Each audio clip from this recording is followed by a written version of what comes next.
I Am the Prison of Dimensions Part 2 by Evelyn Harper, published by Audify Stories. Chapter 6 Gone the Escape Plan.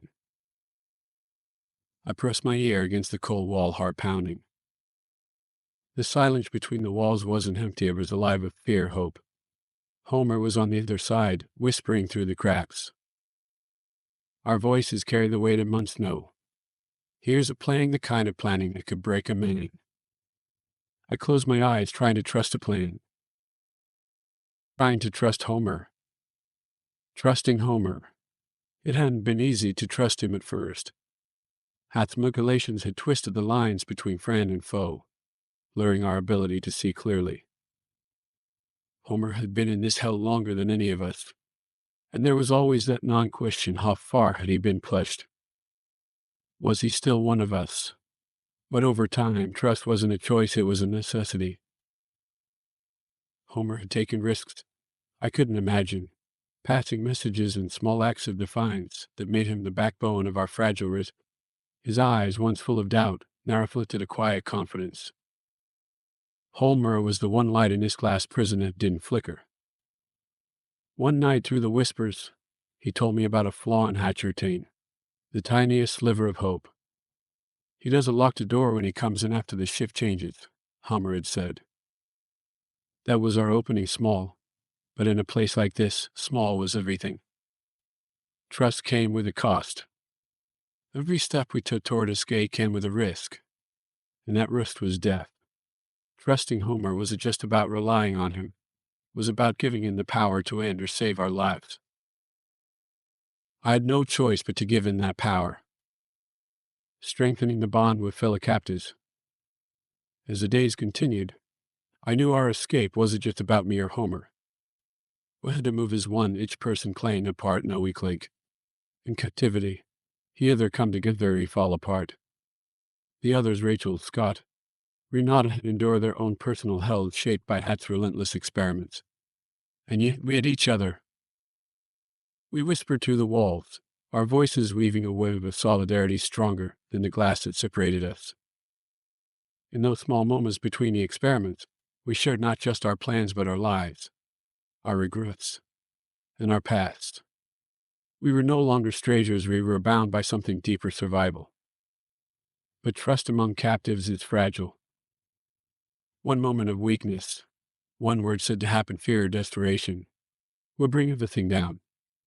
I remember a night when Scott almost gave up, his resolve breaking under the weight of another experiment. He was ready to turn on Homer, ready to tell Hap everything.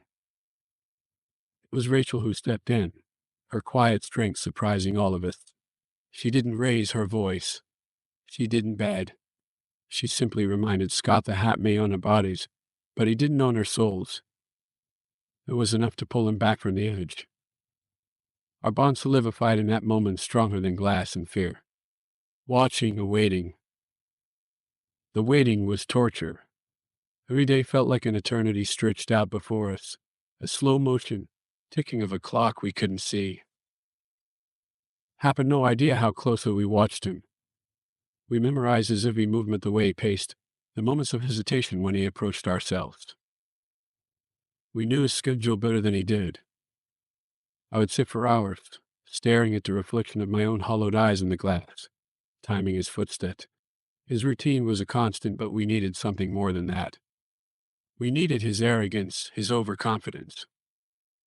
Homer believed it would come. He said men like Hap were their own undoing. They never saw the cracks in their walls, the ones we've been peeking through all along. The plan wasn't just to run, it was to run when Hap thought he had already won. We had to watch, we had to wait, and we had to strike when the moment was right. But waiting wears on you. It chips away at your resolve, your belief that escape is possible. Some nights, when Hap was gone, the silence would fill with our worst fears. Would we die here? Would this prison become the only reality we ever knew? One night, I remember Homer whispering through the wall, "We're closer than you think." I held on to that, even when everything inside me screamed to give up. Hap's fatal mistake, and then it happened. The moment we had been waiting for Hap's fatal mistake. He came into my cell one evening, later than usual, disheveled, his eyes wild. He had been drinking. He never drank. The scent of whiskey clung to him, sharp and bitter. He was unsteady, not like himself at all. I knew something had gone wrong for him, something we could use. Hap had always been careful and methodical. But that night he was reckless. He left the door to the main corridor unlocked, just as Homer had predicted. My pulse raced, and I glanced at the camera in the corner, praying it wasn't turned on. It was the opening we needed, the one Homer had spoken of in hushed whispers, and it had finally arrived. But now the weight of what came next fell on me. The door was unlocked, but I had to choose: would I take the risk and make my loaf, or would I wait for Homer's signal? The final moments before freedom. I could hear Homer's voice reminding me, it's not just about you. It's about all of us. We had to be smart and live together. The plan was set to Homer's signal when it was time. We needed to align, to move as one heartbeat, synchronized in our escape. I waited, counting the minutes, my breath shallow, my hands trembling against the cold stood. Then I heard a soft knock against the wall. The signal. It was time. Adrenaline surged through me as I slid the door open. The hallway was dark, and the only sound was the distant hum of machinery. I crept through the shadows, my heart pounding so hard I feared it would give us away. I met Homer first, his eyes sharp, focused, more alive than I'd ever seen him. We moved quickly, silently, gathering the others one by one. Scott, Rachel, Renata, all of them were ready. This was our moment. The plan we had whispered through the walls was now unfolding, and there was no turning back. But then the worst happened. A sound, footsteps too close. Hap had realized his mistake. I could see a shadow approaching, and the entire plan seemed to crumble before us briefly. I felt the weight of all our hopes, everything we had worked for, slipping away. But Homer didn't flinch. At that moment, he became our leader. He signaled for us to move forward faster than we had planned, improvising with precision. This was at our lives balanced on the edge of a single growth. As we made our final sprint for freedom, I glanced back at the glass prison, at the place that had held us captive for so long. And in that fleeting moment, I realized this wasn't just about escaping Hap. It was about reclaiming who we were. We broke free into the night, the cold air hitting my face like a promise of something more. Freedom, at long last. But even as the wind rushed past us, I knew this was only the beginning. Freedom came at a price, and we had just started paying it. Chapter 7: Another World Awaits. The night sky stretched wide above us, a dark blanket punctuated by pinpricks of stars. I could feel the cool air on my face, but it didn't feel real. We had escaped, but it was as though the world around us still belonged to the nightmare. My drift came out in shallow gasps as we moved further away from Hap's prison. Each step felt like we were crossing an invisible boundary, slipping between realities. I expected something to pull me back, shattering the fragile hope through that bound us together. But the further we went, the more tangible freedom became. Something wasn't right. Crossing over. The first sign came when we reached the river. It should have been familiar. We had studied the terrain for months. We knew every path, tree, and body of water surrounding the compound. But as we stood on the bank's edge, the water glistened differently, as if it wasn't water at all, but some otherworldly substance that barely rippled under the moonlight. I glanced at Homer. He was always so steady, so sure of himself. But now, his face betrayed uncertainty, a flicker of doubt I hadn't seen before. This wasn't here, he murmured, his voice low and tense. We had exchanged a glance, and in that moment, we both understood something had changed. We weren't just leaving a physical prison. We were crossing over into something else, Something unknown. Rachel stepped forward first, her foot dipping into the water. She gasped, jerking back as though she'd been shot. "It's cold, too cold." I knelt beside her, pressing my hand into the water. It was freezing, but beyond that it felt different. My fingertips tingled with something I couldn't name. It wasn't the icy bite of winter water, it was deeper, almost like a warning. Crossing this river felt like stepping out of one world and into another. I could feel it in my bones. There was no going back now. Where am I? When we finally made it across the river, the landscape shifted. It wasn't subtle, unlike the changing of seasons or the slow creep of dusk into night. This change was abrupt. The trees twisted into unfamiliar shapes, their bark shimmering in the moonlight, casting eerie shadows that danced along the ground. The air smelled different, too metallic, almost as if the atmosphere itself had been altered.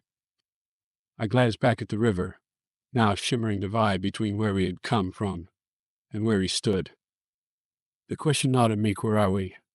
Homer walked ahead, eyes scanning the horizon, but he looked lost.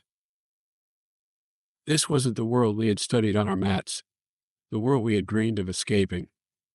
Everything was familiar, but not. It was like we had crossed into a version of our world that didn't quite fit. Rachel spoke up, her voice trembling. "Are we even here? Is this the same place we thought we were escaping to?" None of us answered. We didn't have to. The unsettling truth was dawning on all of us. The escape had worked, but it had sent us somewhere we didn't understand. The rules of this new dimension. As we walked, the disorientation grew worse. The ground beneath our feet seemed to shift with every step. One moment, it felt solid, the next, it was like we were walking on air. The trees didn't just move with the wind, they swayed unnaturally, like they were watching us, bending in directions that defied logic. Homer stopped suddenly, turning to face us.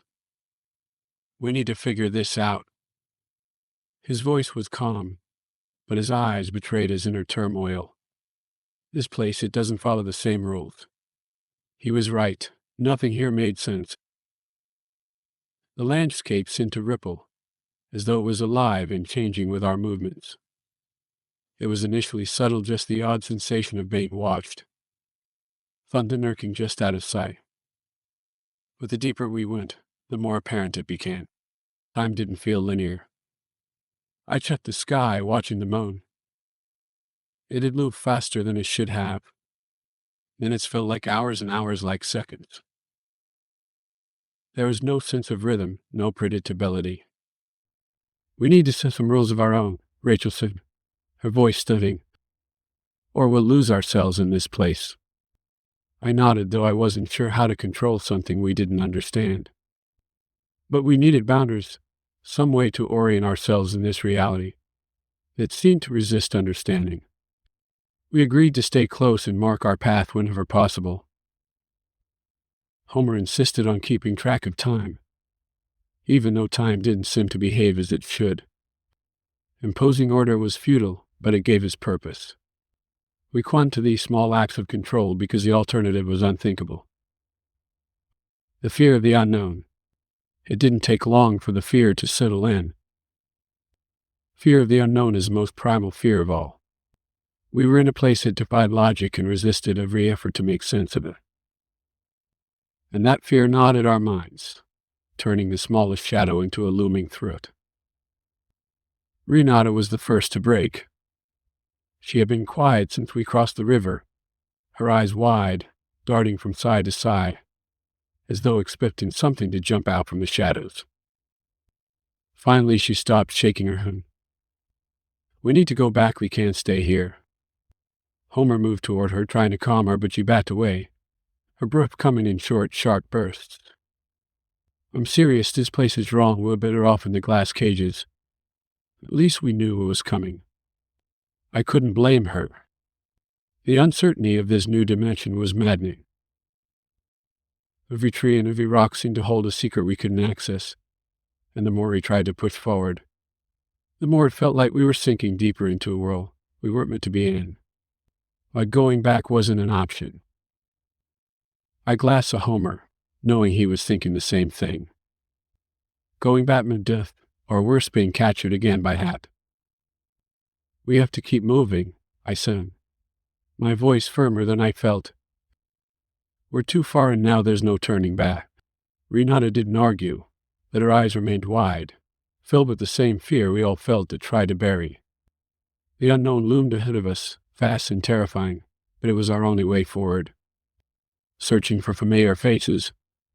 As we ventured further into the new dimension, I couldn't shake the feeling that something was missing.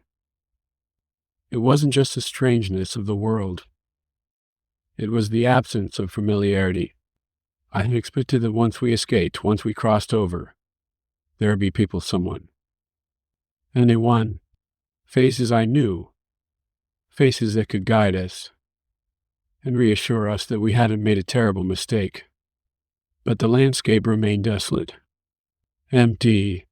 Where are they? Rachel asked, echoing my own thoughts. There has to be someone here. Homer didn't answer, but I saw the frustration in his eyes. We had crossed into this dimension for a reason. We had to believe there was more than just the endless unknown. Others had to be able to explain what was happening and why this place was so different. That with each step, hope faded. The silence grew heavier, more oppressive. The lack of human presence gnawed at us. It felt like we had been abandoned in a world that wasn't meant for us, as though we had slipped through a crack in reality and landed in a dimension that hadn't been expecting visitors. And then finally we saw something. In the distance, a faint glow appeared, flickering through the trees. It was weak, barely more than a spark, but it was enough to send a jolt of adrenaline through my veins. Could it be? A sign of life? We moved quickly, the fear momentarily forgotten, our focus narrowing on the distant light. As we got closer, the glow grew more potent and more distinct. It wasn't fire, not exactly. It was more ethereal, like the world's energy manifesting before us. And then we saw the shades moving in the distance. People. For a brief moment, hope surged. Maybe we weren't alone after all. Perhaps this wasn't a mistake. But as we grew closer, the figures became more apparent, and what I saw made my blood run cold. There weren't people, not in the way we understood. Their forms shimmered, constantly shifting, as though they weren't solid. Their faces were blurred, unrecognizable, their bodies translucent, like echoes of human beings rather than actual people. I stopped in my tracks, my heart pounding. These weren't the familiar faces I had hoped for. There was something else that didn't belong to our world or this one. Homer grabbed my arm, pulling me back. We need to go now. I didn't argue. The fear gnawing at us from the moment we crossed over surged to the surface, overwhelming and undeniable. We turned and ran, our footsteps pounding against the shifting ground, the strange figures receding into the distance. As we fled, I couldn't shake the feeling that we had made a terrible mistake. We had escaped one prison only to step into another, a prison without walls or mercy. The hope that had driven us through the glass prison now seemed like a distant memory. In this new world, hope was dangerous. And yet, as we stumbled through the shifting landscape, something inside me refused to let go. Because deep down, I knew that if we were to survive here, we had to believe that there was still something worth fighting for. Even in a world as strange and terrifying as this one, the fight wasn't over. Chapter 8 told a fragile peace. The landscape stretched endlessly before us, an unrecognizable horizon where time had no meaning. And rules we once lived, I seemed distant and foreign.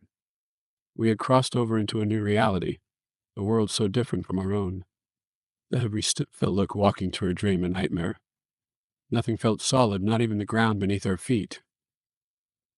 It was as if we existed in a space between worlds, a dimension where reality twisted and bent under the weight of something we didn't yet understand.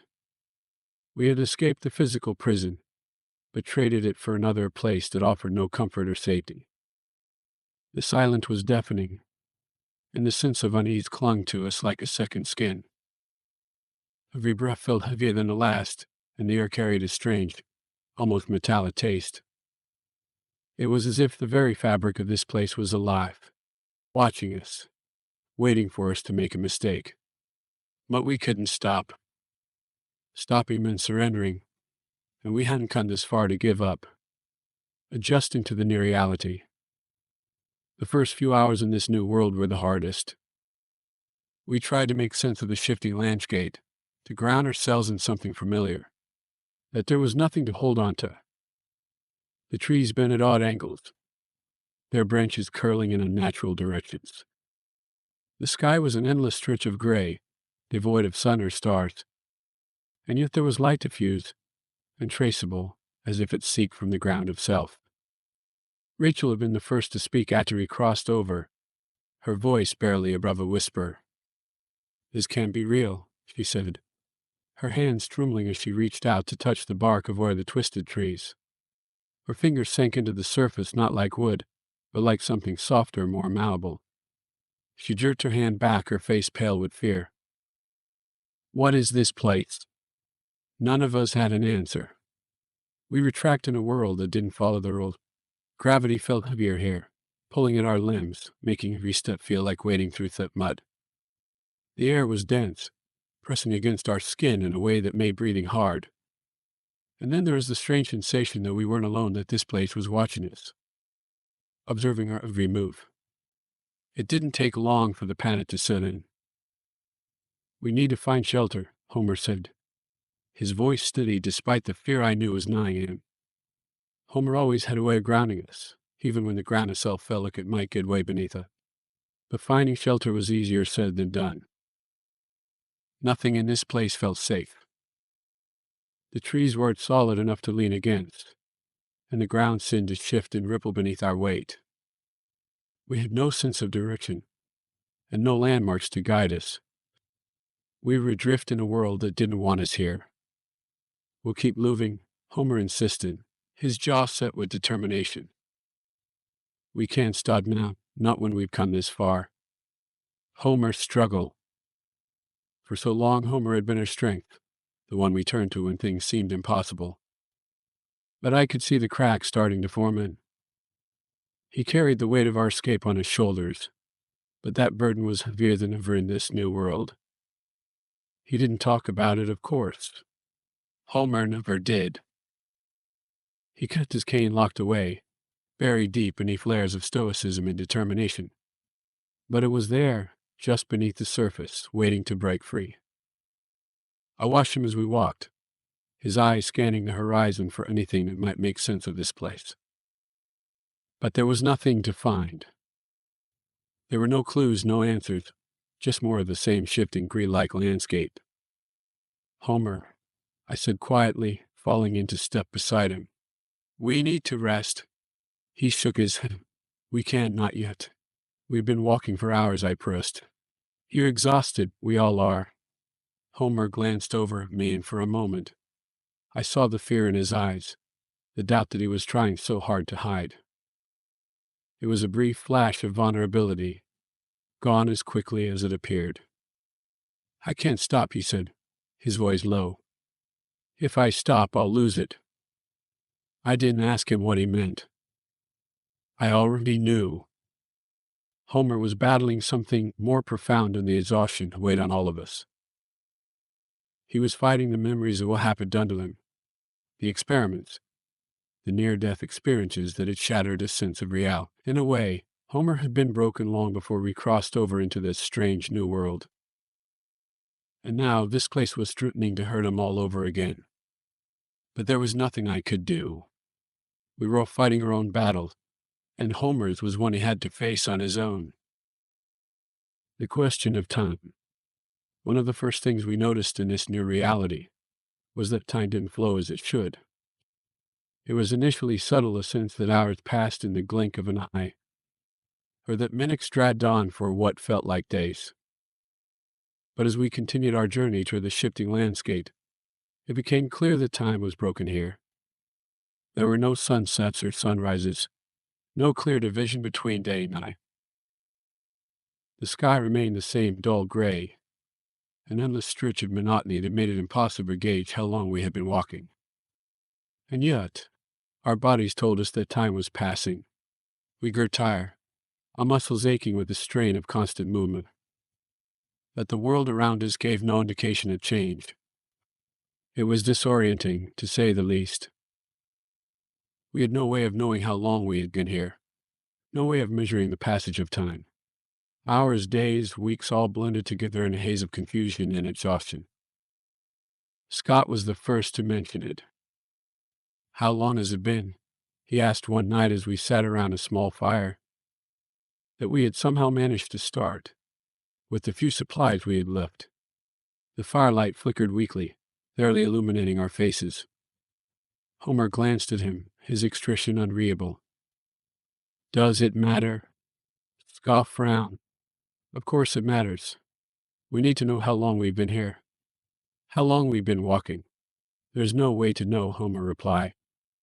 "Time doesn't work the same way here." Scott shook his head, frustrated. "That's not possible. Time is time. It doesn't just change because we're in a different place." But Homer was right. Time had changed, and there was nothing we could do about it. We were at the mercy of this world, and the rules we had lived by no longer applied. What did we leave behind?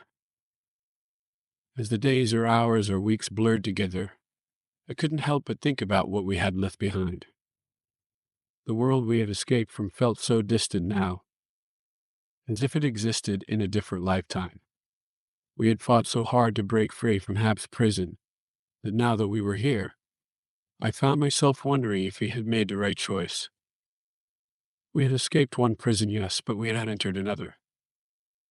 This place was no less a cage in the glass cells Hap had cut us in. The only difference was that this cage didn't have walls. It didn't need them. The very nature of this place was enough to keep us trapped. I thought about my parents and the life I had before all of this. It felt so far away now, like a dream I had woken up from and could never return to. Did they even know I was gone? Did they think I was dead? Or were they still searching for me, hoping for some miracle that would bring me back to them? The others must have thought the same thing, though none of us discussed it.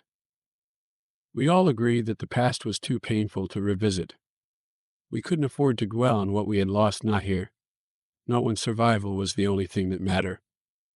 And yet the memories lingered, haunting us in the quiet moments when we let our guard down. What had we left behind? Everything. And now we weren't sure if we could ever get it back. Unseen forces watching. It wasn't just the strange landscape or the broken sense of time that unnerved us. It was the feeling that we were being watched. At first, it was subtle, a prickling sensation at the back of my neck, a sense that something was just beyond my sight, observing us from the shadows. But as time went on, the feeling became impossible to ignore. We all felt it, though none of us wanted to say it out loud, saying it would make it real. As we sat around the fire one night, Rachel finally voiced what we had all been thinking. "There's something here with us," she said, her voice barely above a whisper. "I can feel it." The fire crackled in the silence that followed, and I saw Homer's jaw clenched. He didn't want to admit it, that he knew she was right. We all did. "There's always something watching," Homer muttered, his voice hard. "Whether it's Hap or whatever this place is." He is right. We have spent so long under Hap's watchful eye that the feeling of being observed had become second nature. But this was different. This wasn't just surveillance. This felt alive. The shadows shifted around us, moving in ways that defied explanation. The world itself seemed to be sentient, aware of our presence, and waiting for something. What that was, we didn't know, and that was what terrified us the most. We had crossed over to a place where the rules of reality didn't apply. Time was meaningless, and the landscape seemed to bend to the will of forces we couldn't see or understand. We weren't alone here, but we had no idea who was watching us or why. And in the end, it was the scariest part, the fragile peace. Despite everything, we found moments of peace. They were fleeting and fragile, but they were enough to keep us going. There were nights when the world around us seemed to hold its breath. The shadows receding into the background, and the oppressive weight of being watched lifted. If only for a little. In those moments, we allowed ourselves to hope that there was a way out of this, that we would find answers and survive. That those moments were rare, and the peace they brought was always short-lived. The world was watching us, and it wasn't done with us yet. We had escaped tax prison, but we had entered a new one where the rules are constantly shifting. Our survival meant adapting to forces we couldn't see or understand. We didn't know how long we could last in this place. The one thing was clear and calm. We had to keep moving. Chapter 9 taught the battle within. Homer stood a few steps away from the rest of us, his back to the group, shoulders stiff with tension. He stared out into the strange horizon of this new world. But it wasn't the landscape he was seeing. It was something deeper, something darker, something that lived within him. It had been a while since we had spoken.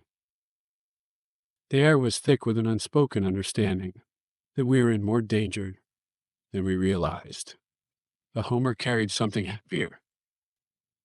He was unraveling slowly, piece by piece, and we could all feel it. I observed him. He had always been our strength, which we leaned on when things became unbearable. That there is something different about him now, a quiet, hidden pain that he couldn't shake, no matter how hard he tried. Homer's hidden pain. Homer had been different since we crossed into this new dimension. His usual calm demeanor had given way to something raw and haunted. At first, I thought it was just exhaustion. But now I could see it for what it was, in a battle inside him that had started long before we escaped from it. The experiments had left their mark on all of us. But for Homer, the scars ran deeper. He had been the one who endured the most, who had faced tax cruelty again and again, subjected to tests that pushed him to the edge of death. And somehow he had always come back. That the cost of that survival was beginning to show. I could see it in his eyes, a flicker of something broken. He didn't talk about it, but he didn't need to. I knew the feeling well enough. The weight of what had been done to us clung to our souls like a shadow. Homer, for all his strength, couldn't escape that. When the others finally settled down that night, I approached him. His gaze was still fixed in the distance, but he knew I was there. "You don't have to carry this alone," I said quietly. He didn't answer at first. Then, into what felt like an eternity, he let out a breath, slow and tired. "I thought escaping would be the hardest part," he said, his voice barely above a whisper. "But now that we're here, I feel like I'm still trapped." I didn't know what to say. I had felt it, too, the sense that this new world wasn't the freedom we had hoped for. We had escaped tax prison, but it was beginning to feel like we had walked into another. A new truth reveals itself. It wasn't just Homer's pain that unsettled us. There was something else, something out there in the shadows of this world. We had all sensed it, though no one had dared speak of it. The feeling of being watched, the sense that we weren't alone, had grown stronger with each passing day. The world we had entered was strange, but this was something more. It wasn't just the twisted trees or the shifting sky. It was the presence of something alive that didn't want us here. One night, as we tried to settle down for a few hours of uneasy rest, the feeling became impossible to ignore. The air around us seemed to hum with energy, a low, vibrating pulse that sent chills down my spine.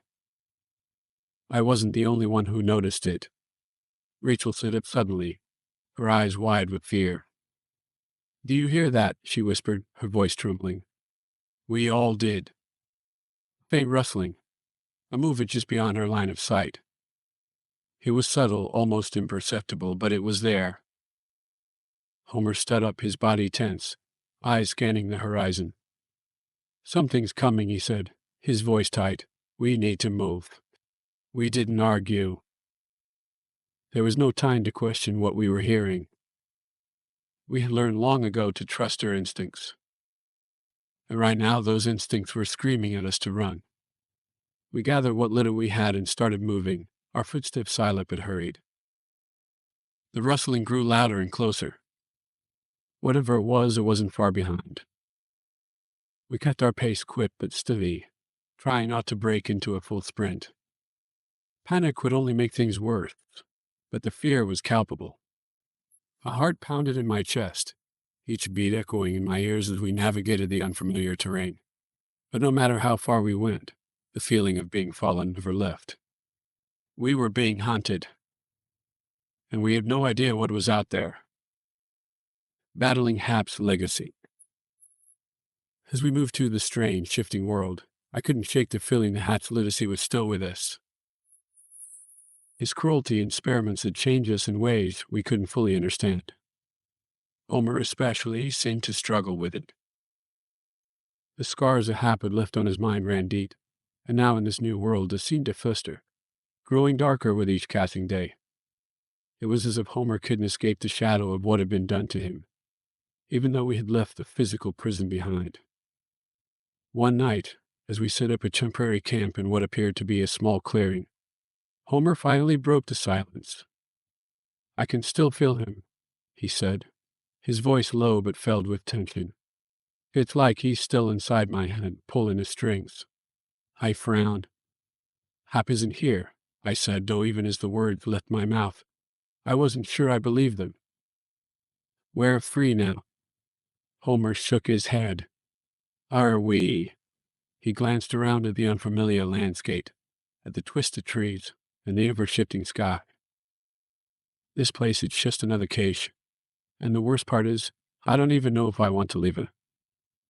I didn't understand. How could he say that after everything we had been through? We had fought so hard to escape, and now that we were here, he wanted to stay. Homer must have seen the confusion in my eyes, because he sighed and sat down, his hands running through his hair in frustration. "I don't know how to explain it," he admitted. "There's something about this place. It feels familiar. Like maybe I belong here." I shook my head. "We don't belong here, Homer. This place is dangerous. You know that." But he just stared into the distance, his expression unreadable. Whatever battle he was fighting inside was tearing him apart. And there was nothing I could do to stop it. We are not safe. As the days or weeks passed, it became clear that we were not safe in this new world. The threat that had followed us to the shadows had grown stronger, more insistent. We were being hunted. Every night, the sounds grew louder, the rustling in the trees, the faint whispers of something moving just beyond our reach. We never saw it, though we felt it always there, always watching. One night, the dread became overwhelming as we tried to rest in a small cluster of rocks. I couldn't sleep or even close my eyes for more than a few moments without being consumed by the certainty that something was coming for us. And then it happened. It was subtle at first, a flicker of movement in the distance, a shadow shifting where there shouldn't have been one. But then, the air seemed to ripple, the ground beneath us trembling as some force made its presence known. I scrambled to my feet, my heart pounding. "Homer, wake up," I hissed, shaking him awake. He was on his feet instantly, his eyes wide and alert. The others followed, all of us tense and ready to run. But there was nowhere to go. The force had surrounded us, hemming us in. For the first time since we crossed this dimension, I felt a true sense of panic. We weren't just being followed anymore, we were trapped. "We have to move," Homer said, his voice urgently tight. "Gal." We ran.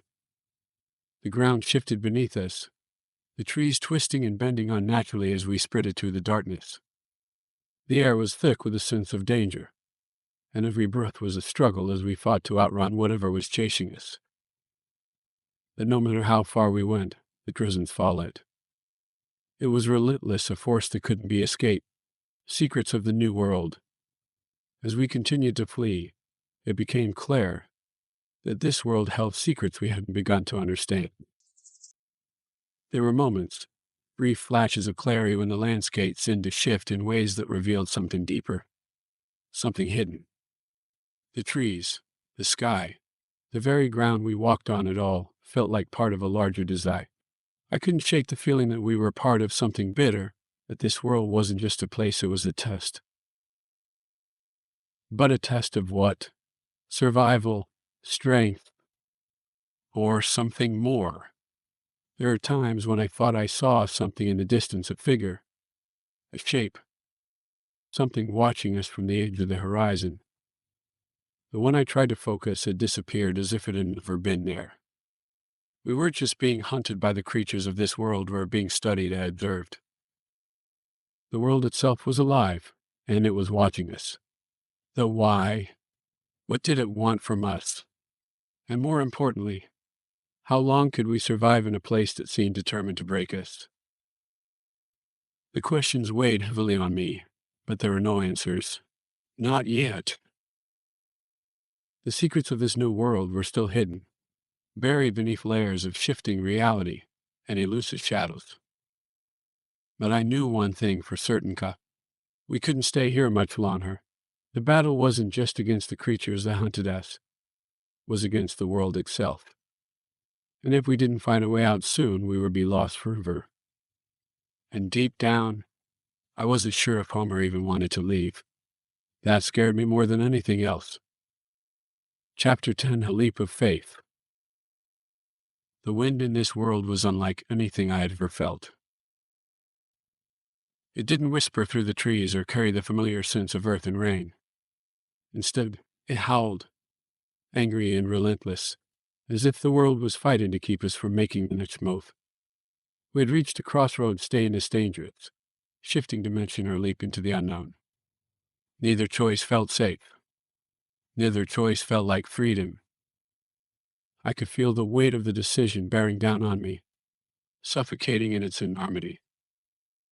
Everything was falling apart, and we were running out of time. This world was unraveling, and we had to choose whether to stay and fight for survival here, or risk everything. But before we could decide, Homer's voice cut through the tension, filled with desperation and determination, that I hadn't heard from him in days. "We can't leave," he said, stepping forward. "Not yet. The decision to stay or go." The group had been on edge since we realized we weren't alone in this place.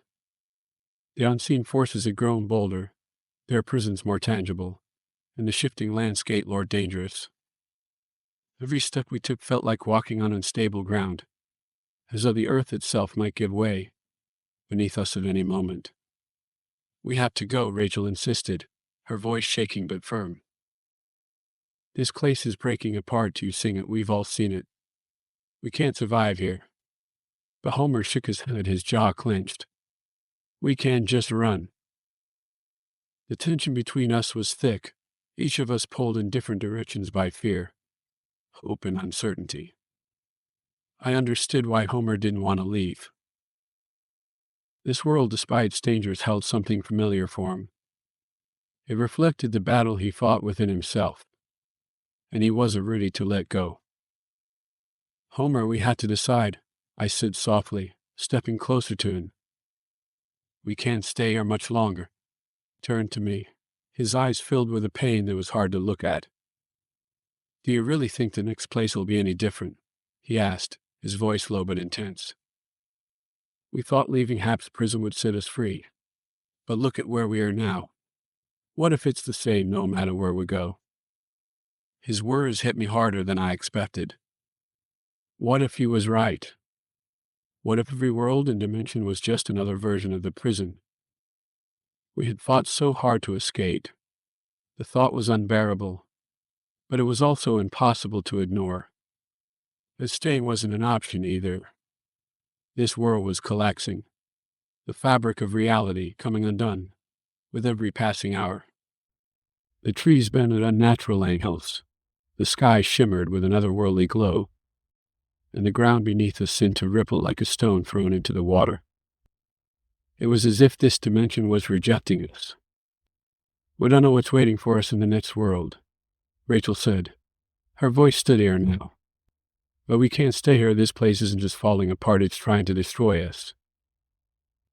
I glanced at Homer. His face was a mask of indecision, torn between the desire to stay and fight and the fear of what might lie ahead. Homer's final plea. "I can't do it again," Homer said suddenly, his voice breaking with the weight of the confession. "I can't keep running. Not after everything, not after what happened to us." The raw emotion in his voice was something none of us had heard from him before. Homer had always been the strongest of us, the one who kept going no matter how much it hurt. But now, standing in this fractured world, I realized how much he had been holding back. "I'm not ready to face whatever comes next," he continued, his gaze fixed on the ground. "What if it's worse? What if we jump into something we can't come back from?" I didn't know how to answer him. I had the same fears. We had all been broken by Hap's experiments, by the things we had seen and endured. And now we were standing on the edge of something unknown, without knowing if the next step would save or destroy us. "Homer," I said quietly, "we've been through too much to stop now. You've led us this far, don't give up." But he shook his head, stepping away from me. "I'm not giving up. I don't know if I can survive another world like this." His voice cracked, and the rawness of his fear was laid bare for the first time. "What if I don't make it next time?" For a moment, none of us said anything. We all knew what he was talking about. The countless times Homer had been pushed to the brink of death, only to be pulled back by Hap's twisted experiments. He was afraid that he wouldn't be able to come back this time. "Homer," Rachel said gently, stepping forward, "we're all afraid. But we must trust that whatever's next is better than this." He looked at her, his eyes filled with doubt. "How do you know that?" "I don't," she admitted. "But I know that staying here means dying. I'd rather take a chance on the unknown than wait for this world to collapse on top of us." Homer didn't respond right away. His face was a storm of emotions, fear, anger, sadness. But beneath it all, I could see the glimmer of hope that had already carried him through so much. He wasn't ready to give up entirely. "We have to go," I said again, more firmly this time. "There's nothing left for us here." The unraveling of the new dimension. Even as we spoke, the world around us continued to deteriorate. Once a dull gray, the sky now shimmered with strange lights, pulsing orbs of energy that floated in and out of view like ghosts. The ground rippled beneath our feet, unstable, as though the very foundation of this dimension was crumbling. "We don't have much time," Scott said, his voice tense. "This place is coming apart." He was right. The air was thick with tension, and the world groaned under the strain of its own unraveling. Whatever force had created this dimension was now tearing it apart, piece by piece. I could feel it in my bones, the pull of something vast and powerful, something that wanted us gone. This dimension wasn't meant for us the now. It rejected us with a vengeance. "We had to make a decision," Rachel said, her voice urgent. "Now." We stood in a tight circle, the ground shifting beneath us, the sky swirling above like a storm about to break. This was at the moment we had to choose whether to stay and face the destruction of this world or take the leap into whatever came next. I looked at Homer. His face was pale, and his eyes were filled with conflict. He didn't want to go, and he wasn't ready, but even he knew that staying here meant certain death. "I know what's out there," he said quietly, his voice barely audible over the hum of the collapsing world. "But I know I can't do this alone." I reached out, placing a hand on his shoulder. "You're not alone, Homer, you never were." He stared at the ground for a long moment, his fist clenched at his side. Then, slowly, he nodded. It was a small movement, that it was enough. "We'll go," he said finally, his voice filled with the weight of his decision. "But I'm not ready to let go of what's behind us. Not yet." None of us were, but we had no choice. The leap into the unknown. As we prepared to make the leap, the energy around us grew stronger and more volatile. The air seemed to vibrate with power, a force beyond our comprehension. The ground was no longer stable, and the sky above us rippled like water. Rachel took a deep breath, her eyes focused on the shimmering horizon ahead. "We just have to trust that the next world will be different." I nodded, though the doubt still gnawed at me. We had no idea what we were jumping into. For all we knew, the next dimension could be even worse than this one, filled with horrors we couldn't imagine. But there was no going back. Not anymore. As we stood on the edge of the unknown, I felt a strange calm wash over me. We had come this far, survived this much. Whatever came next, we would face it together. Homer stepped forward, standing at the edge of the shimmering divide between this world and the next. His face was determined, though I could still see the fear flickering in his eyes. He was ready, but just barely. With a final glance at the world behind us, we stepped forward, one by one, into the swirling energy that marked the boundary of the dimension. The leap into the unknown was terrifying and exhilarating all at once. I felt weightless, suspended in the space between worlds for a brief moment. Then, with a sudden rush, we were pulled forward, faster than I could comprehend, into the next dimension. What's next? When we landed, the world around us was quiet still. The tension that had filled the air in the last dimension was gone, replaced by an eerie calm. We stood in a clearing surrounded by towering trees that stretched high into the sky. The air was cold and fresh, and the ground beneath our feet was solid and stable, a stark contrast to the chaotic world we had just left. But as we looked around, I realized this world wasn't what I had expected. It was peaceful, yes, but it was also empty. There were no signs of life, no sounds of movement. Just silent. Homer looked at me, his expression unreadable. What now? I didn't have an answer. We had made the leap, but now we were standing in a place that offered no clues, no direction. The world we had landed in was quiet, still, and unsettling in its serenity. But we had made it.